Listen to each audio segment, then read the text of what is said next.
Hello sir, my name is Jimul Pera Sandakit from Best IT 4S. So, ang gagawin po natin ngayon is creating a simple relational database using a database management system or DBMS. Include tables for customers, order, and products such as customer ID, order date, and product name. Then after setting up the database, describe the differences between relational database and NoSQL database. So here sir, this is my relational database or database management system. So first nag-create po ako ng customer table, order table, order details table, and then product table. So here sa my customer table is naglagay ako ng customer ID, customer name, address, phone. And then sa product, naglagay ako ng product ID, product name, and price. And then sa my order naman is order ID, customer ID, order date, and total.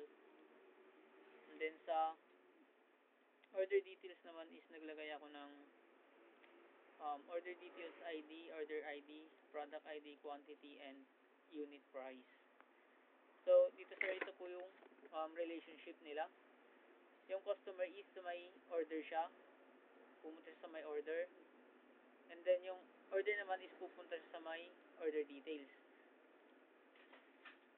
And then yung sa may product po, yung in-order ng customer is pupunta siya sa may product, sa may order details. So, ano nga ba ang differences na between relational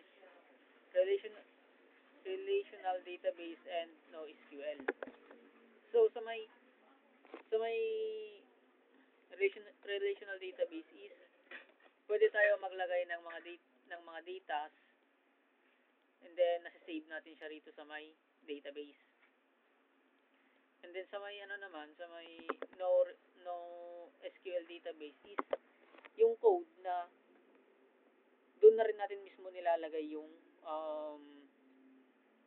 datas sa mismong code. Parang naka-auto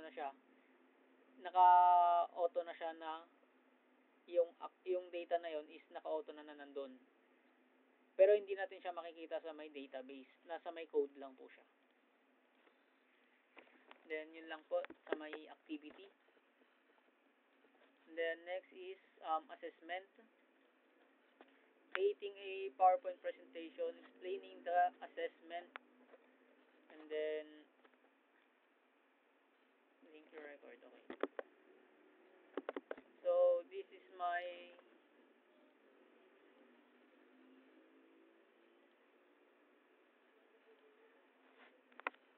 first is how does a database management system or DBMS help in storing and retrieving data? Ano ba yun? Ito pala. What is database and why is it important? And in managing and organizing data. First is, what is database? So, a database is a structured way to store, organize, and manage data. So, ang database daw is, siya is yung structured na nagbibigay ng way para ma-store yung mga datas natin and ma-organize natin siya and ma-manage natin yung datas na nilagay natin. It can help people and programs find, update, and use data easily. So, napapadali niya yung yung pag-update natin and kung paano natin makikita yung mga datas. So, why is it important? So, importance niya is keeps data organized, reduce data repetition, and make data easy to search and share. Second is, what is the different type of database and how do they differ from each other? So, first is relational database. So, store data in tables, with rows and columns. Example, MySQL, PostgreSQL. No database, no SQL database is store data in flexible format by JSON, documents, etc. Example, MongoDB or Firebase. And then cloud storage. Store and manage on the internet. Example, Google Cloud, SQL, and Amazon. Next is how does a database management system help in storing and retrieving data efficiency?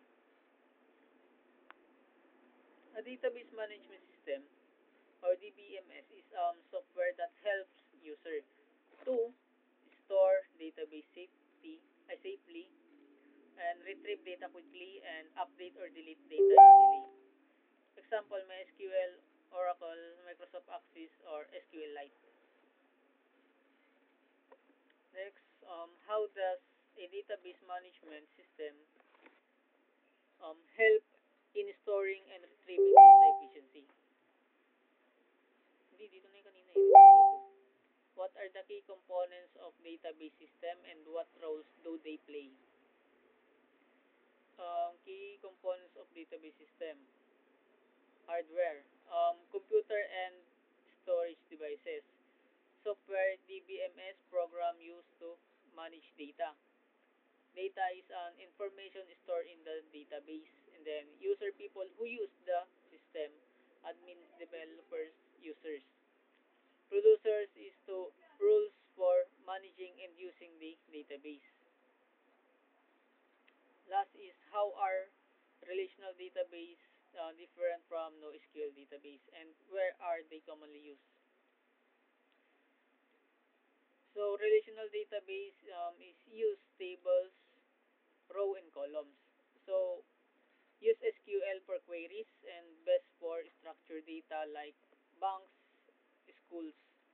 So no SQL database use flexibility, formats, JSON key value, great for large unstructured data like social media.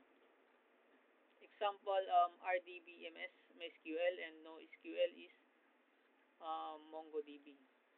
So, and where are they commonly used?